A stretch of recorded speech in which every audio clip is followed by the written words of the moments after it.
Third റൗണ്ടിലേക്ക് നമ്മൾ നമ്മുടെ Sony ഇറക്കിയിരിക്കുകയാണ്. സോണിയോടുകൂടി compete ചെയ്യാനായിട്ട് അപ്പുറത്തെ വീട്ടിൽ നിന്ന് നമ്മുടെ ജിഷൻ ചേട്ടൻ എത്തിയിട്ടുണ്ട്. അപ്പൊ സോണിയ റെഡിയാണോ?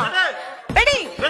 അപ്പുറത്തൊരു ജിമ്മനാണ്. എന്തെങ്കിലും ആലോചനയാണോ ഇറങ്ങിത്തിരിക്കുന്നത്? ഈ ജിമ്മിലൊന്നും അല്ല കാര്യം, മസിലൊന്നും അല്ല കാര്യം, പ്രവൃത്തിയിലാണ്. Okay fine. അപ്പൊ പ്രാക്ടിക്കലി എങ്ങനെയാണ് പ്രവർത്തിക്കാൻ പോണെന്നുള്ളത് നമുക്ക് നോക്കാം. അപ്പൊ ഇതെല്ലാം കോലുമിട്ടായി ടൈറ്റായി നമ്മൾ സ്റ്റാർട്ട് ചെയ്യാൻ പോകുമ്പോ ഇവർക്കുള്ള കൗണ്ട് ഡൗൺ പ്ലീസ്. 3, 2, 1.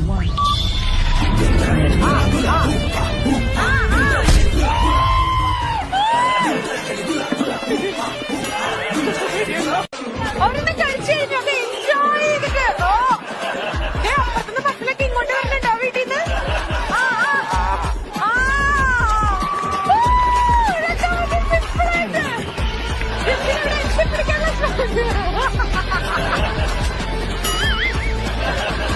എടാ അപ്പുറത്തെ മുട്ടായല്ലേ ഇപ്പുറത്തെ മുട്ടായി കടിക്കേ.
ചത്തോന്നറിയാൻ വന്നാണല്ലടാ, ചത്തില്ല.